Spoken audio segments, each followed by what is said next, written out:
Have you ever felt like you're constantly walking on emotional landmines? A single comment ruins your day. One unexpected obstacle throws your entire mindset off balance. You overthink, you explode, you shut down, and all because you never learned one thing: how to own your inner world. But what if you could move through life with quiet strength? What if no insult, no pressure, no chaos could disturb your peace? Today, you're going to discover a mental blueprint to become emotionally untouchable. I'll show you exactly how to act as if nothing bothers you, because when you master this skill, you stop being a prisoner of your emotions and become the commander of your reality. And once that happens, nothing can control you again. If you're ready to build this unstoppable mindset, subscribe now. This isn't just another video, it's a turning point in your personal power. This channel is here to help you master your mind, reclaim your strength, and rise far above the noise. Join us.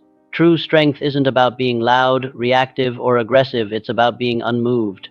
Strategic indifference is the rare skill of staying internally centered no matter how violently the world shakes around you. It's the difference between being the storm and being the mountain it tries and fails to move.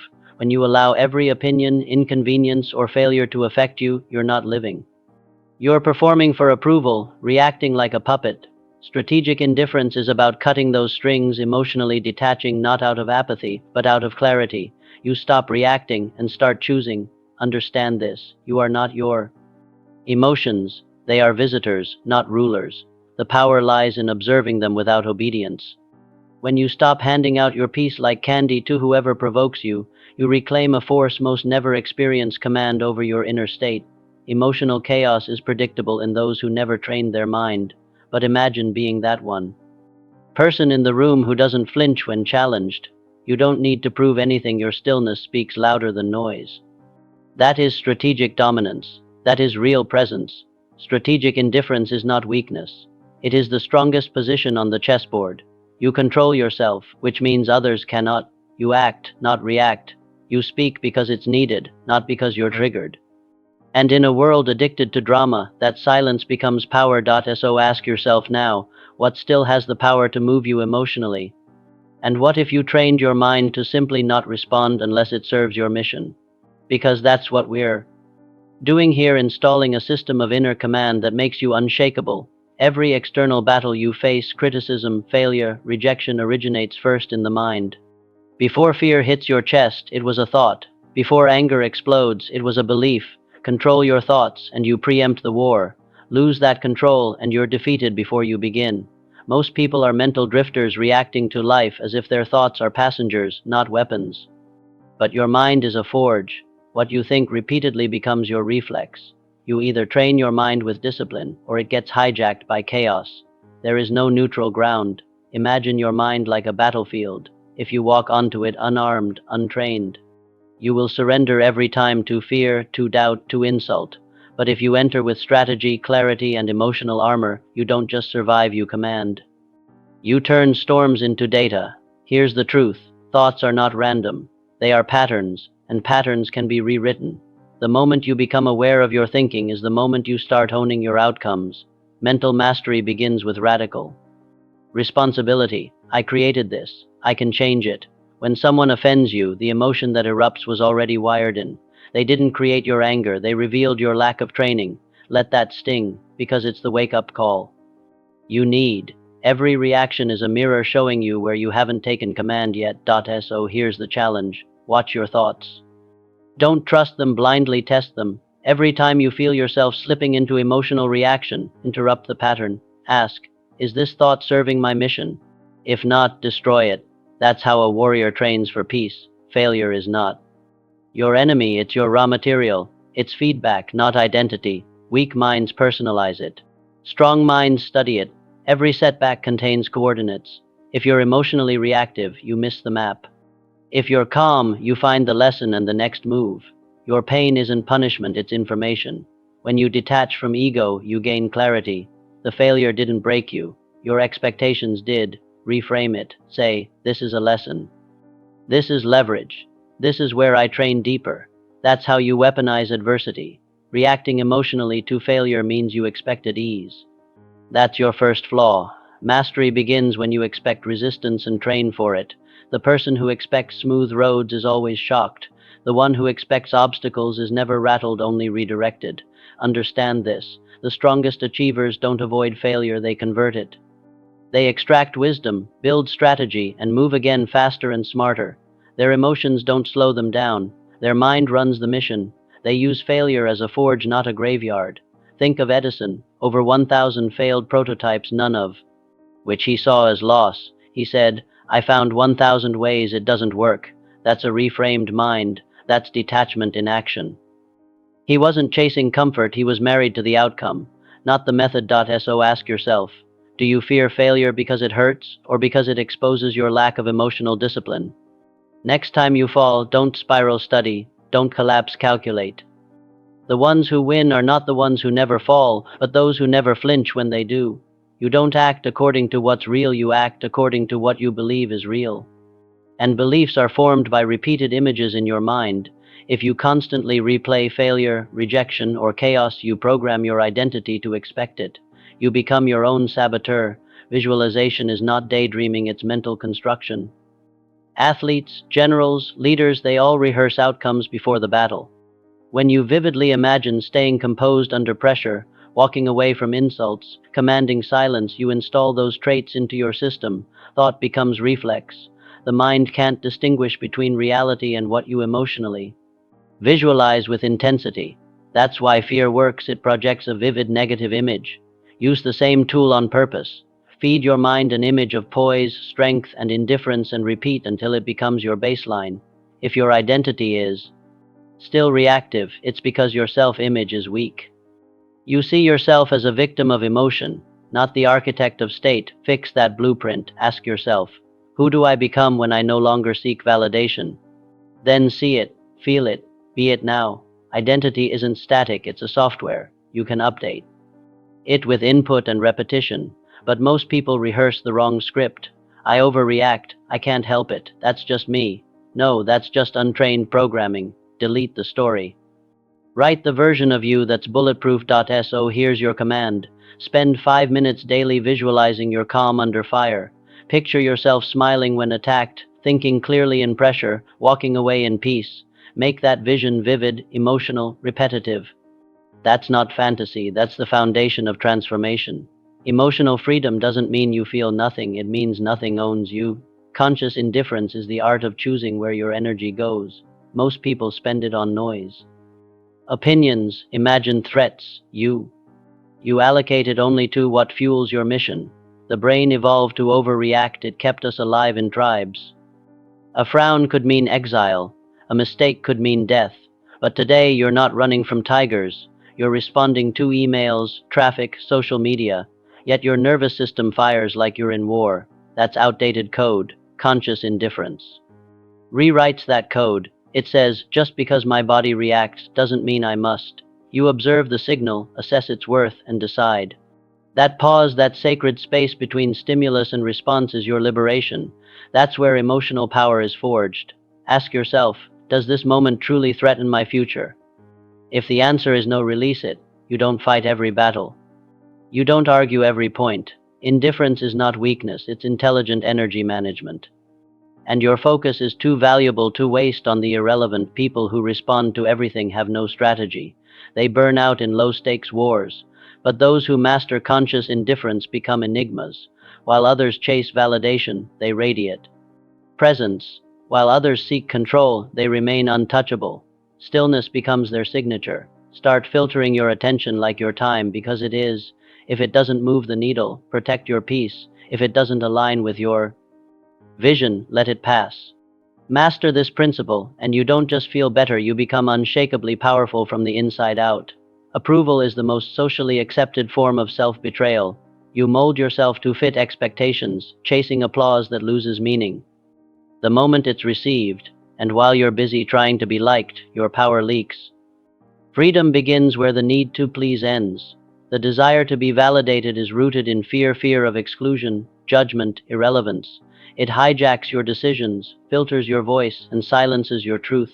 You don't act because it's right. You act because it's safe, and safety kills greatness every time. The truth Not everyone will understand your path, and they shouldn't. You weren't born to be palatable, you were born to be powerful. Chasing universal approval is chasing an illusion. Some will cheer, some will mock, most won't care. You still move forward. Think of the people you admire most. They don't explain, justify, or shrink. They move with certainty because they know who they are. That's the secret. When you approve of you, others follow, or they don't. Either way, you stay grounded. Validation is addictive because it gives short-term dopamine, but it costs long-term identity. The more you adjust to please, the more you lose your edge. Say less, please less, stand more. The world respects the person who doesn't need respect to act with integrity. So ask yourself, are you living for applause or for alignment? Would you still act with boldness if no one clapped? When your yes and your no come from inner truth, not external permission, you escape the trap. And that's when your real life begins. Criticism is inevitable, but your reaction to it is optional. Most people crumble because they mistake feedback for fact. They absorb every opinion like a command. But strong minds filter. They extract value and discard noise. That's not detachment, it's strategy. There are two types of criticism, useful and useless. Useful comes from those ahead of you, with skin in the game. Useless comes from the insecure, projecting their own limits. If you don't know how to separate them, you'll waste years defending what needs no defense. Responding emotionally to every critique shows you're still seeking approval. A secure mind doesn't flinch, it assesses. Ask, is this accurate? Does it serve my mission? If yes, adapt. If not, ignore. Reaction is weakness. Evaluation is power. Imagine a sculptor pausing every time a bystander comments. The art would never be finished. You are that sculptor. Keep chiseling. Let the voices swirl, but never dictate the shape of your vision. Critics watch. Builders create. Criticism reveals more about the critic than about you. Jealousy, fear, misunderstanding, these often speak louder than logic. If you absorb it all, you become their creation. If you filter it, you remain your own architect. Control the frame. Own the narrative. So ask yourself now, do I respond to truth or to volume? Not all voices deserve space in your psyche. Master the filter, and criticism becomes feedback, not failure. Without that mastery, you'll break every time someone speaks, and that is no way to live. Pressure doesn't create weakness, it reveals training. When chaos hits, people don't rise to the occasion, they fall to the level of their preparation. If you haven't built calm into your system, you will default to panic. And panic kills clarity. Most expect life to be smooth and are shocked when it's not. That's why they collapse. But the elite train for turbulence. They expect disruption, so they don't resist it. Resistance to reality creates suffering. Readiness absorbs it and redirects. Imagine a warrior entering battle expecting ease. He dies fast. The seasoned one expects pain, plans for uncertainty, and remains calm because he saw it coming. You must do the same. Prepare your mindset before the storm, not during it. Pressure breaks the untrained mind. The heartbeat accelerates thoughts. Scramble, emotions erupt. But if you've rehearsed challenge, your system recognizes it. This is not a threat. This is the proving ground. You don't react, you calculate. Preparation isn't just mental, it's emotional. Visualize pressure, simulate setbacks, practice calm under imagined fire. Each repetition wires resilience. So when real heat comes, your system responds like it's routine, not crisis. That's mastery. So ask yourself, are you hoping for ease or preparing for war? Because pressure is guaranteed, panic is not. You train now or you collapse later. And when others freeze, the prepared remain standing unshaken, focused, and 3 steps ahead. Silence is not weakness, it's a calculated move. Most speak to be heard, the powerful speak when it matters. In silence, you observe patterns, detect insecurity, control the tempo. While others reveal their hand, you sharpen yours. That's not passivity, that's control. The more you explain, the more power you leak. People crave clarity, and silence forces them to project meaning. You become an enigma, calm, unreadable, untouchable. In negotiation, conflict, or tension, the quiet one sets the frame. Power tilts toward the composed. Detachment is silence's twin. You're not cold, you're centered. You feel deeply, but you don't hand over your peace. 2 things you can't command. This gives you range. You can act decisively without emotional distortion. That precision becomes your competitive edge. Most people's words come from insecurity. They speak to soothe themselves, prove something, or win attention. But your silence says, I don't need validation. That message, though unspoken, dominates the room. Influence isn't loud, it's unshakably still. In heated moments, silence becomes armor. You don't flinch, you don't justify, you pause. That pause breaks the rhythm, resets the dynamic, commands attention. While others drown in emotional noise, you operate with ruthless calm. That's not detachment, it's weaponized discipline. Ask yourself now, what power could I reclaim if I spoke only with purpose and remained silent the rest? Start today, withhold reactions, observe more, say less, let others wonder. Because in a world addicted to noise, your silence becomes the ultimate disruption. You are not weak because you feel, you are only weak when you surrender your power to what's outside of you. But now you've seen the blueprint. The path to becoming untouchable is trainable. Discipline, detachment, silence, and strategy, these aren't traits, they are decisions. This is no longer about emotions. It's about identity. Who do you choose to become now that you understand that chaos is constant but composure is optional? You've been handed the tools. You've walked through the system. Now comes the test. Will you embody it? If this hit something deep, if it shifted something in you, declare it now. Go to the comments and write, I am untouchable. Let the world and yourself know that you've stepped into your next level, and share this with someone who's constantly drained by external noise, emotional chaos, or others' opinions. Share it with someone who needs to remember where their real power lives inside. Now listen, this channel is not for entertainment, it's for awakening. If you're serious about becoming mentally indestructible, emotionally grounded, and locked into your highest self, subscribe now. The next step in your evolution demands it. Final truth. The world doesn't need more noise. It needs more presence, more calm, more minds that walk through fire and don't even flinch. Be that mind.